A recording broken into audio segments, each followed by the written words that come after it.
Aujourd'hui, je vais te donner mes conseils pour que tu réussisses ces examens, même si tu as l'impression que tu ne connais rien ou si tu penses ne rien connaître du tout. Même si ça m'étonnerait. Et c'est ce qu'on va voir dans cette vidéo tout de suite. C'est parti.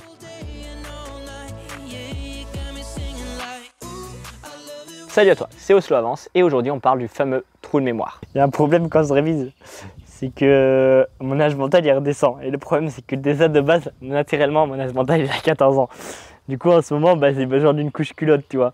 Je suis retourné en maternelle, je fais la sieste l'après-midi, mon cerveau il est cassé. Du coup cette vidéo va être folle, exceptionnelle. Recontextualisons tout ça. Il est 9 h du matin. Et tu es dans ta salle d'examen et il y a une ambiance pesante. Tout le monde se tait, tu entends les mouches voler et la pression commence à monter, commence à gagner les os. C'est ce que tu vois, ce que tu as l'impression de ressentir.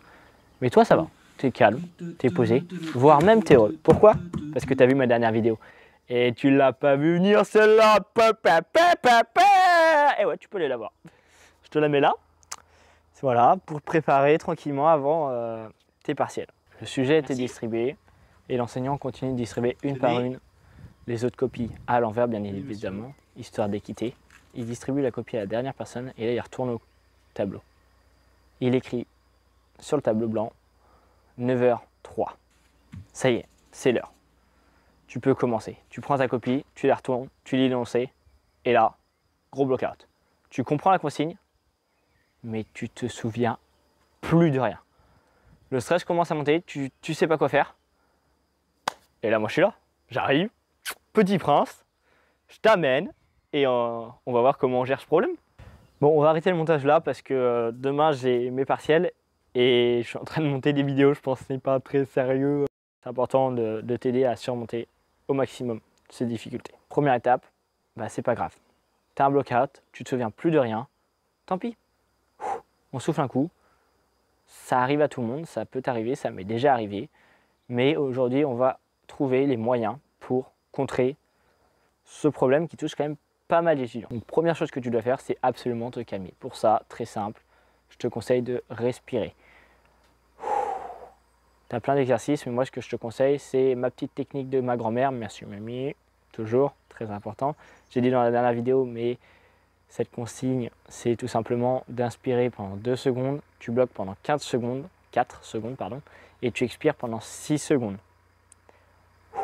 Et tu fais ça plusieurs fois. En faisant ça, tu vas te rendre compte que, ouais, ça va.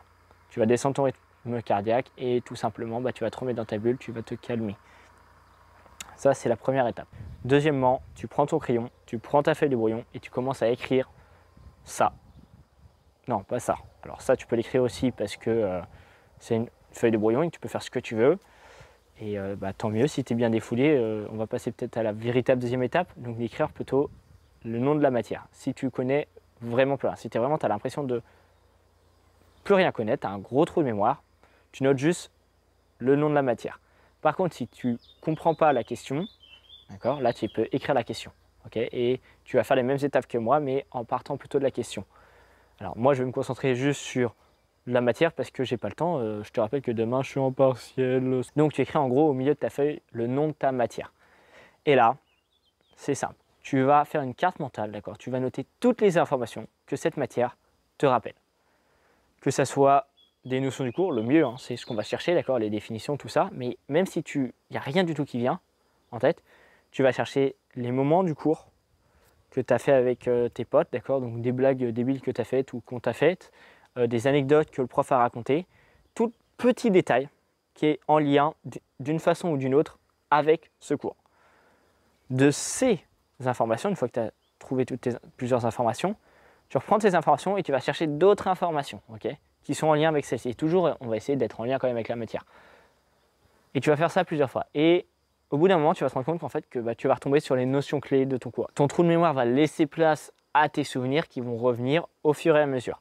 Ça va te permettre tout simplement de retrouver les connaissances que tu avais perdues dues sûrement à un trop gros stress.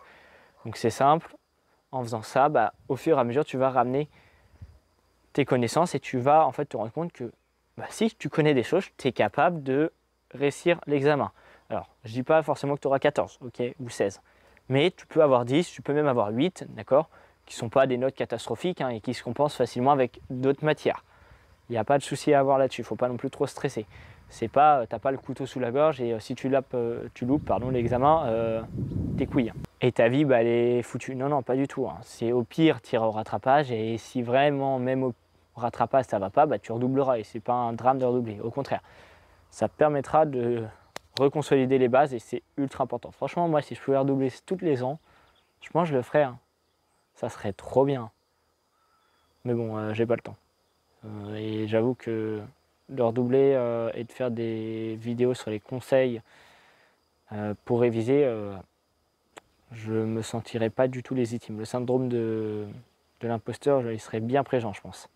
Donc, en faisant cette technique de fil en aiguille, tu vas retrouver tes connaissances et tu vas réussir à reconstruire quelque chose de correct, d'accord, je l'ai dit, et tu auras une note tout à fait correcte à tes examens, ok. Ou en tout cas, pas catastrophique si c'est pas correct.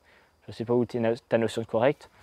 En tout cas, c'est sûr, ça ne sera pas catastrophique. Tu passeras de 2 si tu n'avais rien eu, à 8, 10, même peut-être 12.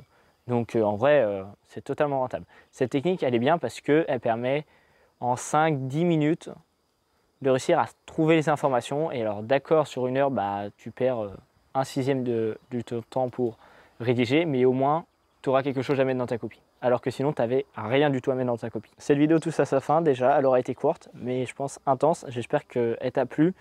Surtout, si tu stresses pendant tes examens, retiens bien ça. Tu souffles un coup, d'accord, et tu utilises cette méthode qui va te permettre d'enlever le stress et d'aller chercher au fur et à mesure, comme une chasse au trésor en fait, tes notions, tout ce que tu as appris en fait de ton cours.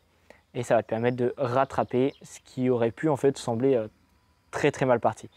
Bon, moi je te laisse parce que demain j'ai partiel. Je te dis bonne chance pour tes examens. Je te dis bonne chance aussi si tu es en plein dedans. Et je te dis félicitations si tu as fini. On croise les doigts pour que ça se passe bien. Surtout, n'oublie pas, la motivation, ça se crée.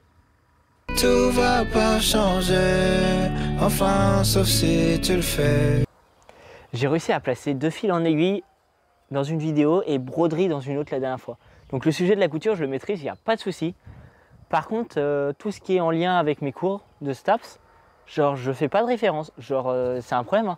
Je pense que je vais faire une reconversion professionnelle parce que là, ça commence à être complexe. Quand t'as le désert à traverser, y a rien à faire sauf d'avancer.